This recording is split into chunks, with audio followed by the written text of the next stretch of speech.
ಬೆಲೆ ಏರಿಕೆ ವಿರುದ್ಧವಾದಂಥ ಒಂದು ಹೋರಾಟವನ್ನು ನಾವು ಮಾಡ್ತಾ ಇದ್ದೀರಿ. ಒಂದು ಕಡೆ ಬಿಜೆಪಿಯ ಕಾರ್ಯಕರ್ತರ ಕಗ್ಗೊಲೆ, ಇನ್ನೊಂದು ಕಡೆ ಬೆಲೆ ಏರಿಕೆ, ಇನ್ನೊಂದು ಕಡೆ ಮುಸಲ್ಮಾನರಿಗೆ ತುಪ್ಪ ನಮಗೆ ಸುಣ್ಣ, ಒಂದು ಕಣ್ಣಿಗೆ ಬೆಣ್ಣೆ ನಮಗೆ ಸುಣ್ಣ. ಈ ಥರದ ಪರಿಸ್ಥಿತಿಯಲ್ಲಿ ಕರ್ನಾಟಕ ಜನ ಯಾಕನ ಈ ಸರ್ಕಾರವನ್ನು ಆಯ್ಕೆ ಮಾಡಿದ್ರಿ, ಯಾಕನ ಈ ಸರ್ಕಾರಕ್ಕೆ ವೋಟ್ ಮಾಡಿದ್ರಿ ಅನ್ನೋ ಒಂದು ರೀತಿ ಪಾಪ ಪ್ರಜ್ಞೆ ನಮಗೆಲ್ಲರಿಗೂ. ಆ ರೀತಿಯಾದಂಥ ಪರಿಸ್ಥಿತಿ ಇವತ್ತಿದೆ. ಆ ದೃಷ್ಟಿಯಿಂದ ಜನಗಳ ಪರವಾಗಿ ನಮ್ಮ ಹೋರಾಟ BJP ಪರವಾದಂಥ ಹೋರಾಟ ಅಲ್ಲ. ಇದು ಜನಗಳ ಹೋರಾಟ.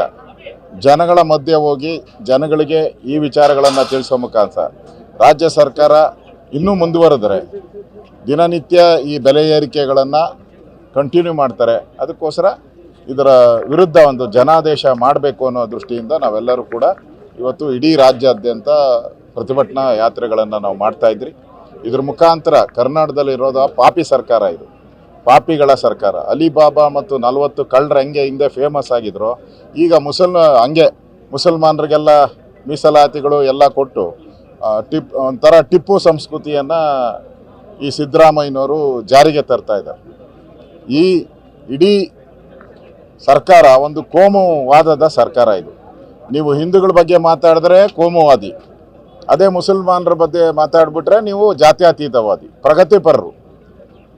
ಪ್ರಗತಿಪರರು ಮುಸ್ಲಿಮರ ಬಗ್ಗೆ ಮಾತಾಡಿದ್ರೆ, ಹಿಂದೂಗಳ ಪರ ಮಾತಾಡಿದ್ರೆ ನೀವು ಕೋಮುವಾದಿಗಳು, RSS ಅವರು, BJP ಅವರು. ಇದು ಸ್ಲೋಗನ್, ಪರ್ಮನೆಂಟ್ ಸ್ಲೋಗನ್ ಕಾಂಗ್ರೆಸ್ದು. ಇದ್ರ ವಿರುದ್ಧವಾಗಿ ಜನಕ್ಕೆ ಅರ್ಥ ಆಗಿದೆ. ಈಗ ಈ ಸರ್ಕಾರವನ್ನು ಯಾಕೆ ಎಲೆಕ್ಟ್ ಮಾಡಿದ್ರಿ ಅನ್ನೋ ಒಂದು ಸ್ಥಿತಿಯಲ್ಲಿದ್ದಾರೆ. ಸರ್ಕಾರ ಪಾಪರಾವುಟಿದೆ, ಹಣ ಇಲ್ಲ, ಜನಗಳ ಮೇಲೆ ತೆರಿಗೆ ಹಾಕ್ತಾ ಇದ್ದಾರೆ. ಡೀಸೆಲ್, ಪೆಟ್ರೋಲ್, ಹಾಲಿನ ತೆರಿಗೆ, ಸ್ಟ್ಯಾಂಪ್ ಡ್ಯೂಟಿ, ಆಸ್ಪತ್ರೆ ತೆರಿಗೆ, ಇಂಜಿನಿಯರಿಂಗ್ ಕಾಲೇಜುಗಳ ತೆರಿಗೆ. ಈಗ ಮುಂದೆ ಬೆಂಗಳೂರಿನ ಕಸದ ಮೇಲೆ 100 ಪಟ್ಟು ತೆರಿಗೆ ಹಾಕ್ತಾ ಇದ್ದಾರೆ. ಸೆಸ್ ಹಿಂದೆ ಯಾರಾದರೂ 2,000 ರೂಪಾಯಿ ಕಟ್ತಾ ಇದ್ರೆ ಅದು 4,000 ರೂಪಾಯಿ ಕಟ್ಟಬೇಕು ಕಸಕ್ಕೂ. ಮತ್ತು ಹೆಣ ಸತ್ತರೆ ಆ ಡೆತ್ ಸರ್ಟಿಫಿಕೇಟ್ಗೂ ಕಾಸು, ಡಬಲ್ ಕಾಸು. ಸತ್ತರೂ ಕಾಸು, ಹುಟ್ಟಿದ್ರೂ ಕಾಸು, ಬದುಕಿದ್ರೂ ಕಾಸು. ಹುಟ್ಟು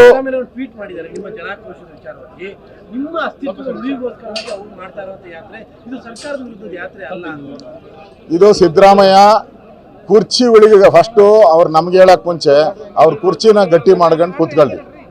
DK ಶಿವಕುಮಾರು ಒದ್ದು ಕಿತ್ಕೊಂತೀನಿ ಅಂತ ಹೇಳಿದ್ದಾರೆ. ಅವ್ರ ಕುರ್ಚಿ ಫಸ್ಟ್ ಭದ್ರ ಮಾಡ್ಕೊಂಡ್ಲಿ, BJP ಬಗ್ಗೆ ಆಮೇಲೆ ಮಾತಾಡ್ಲಿ.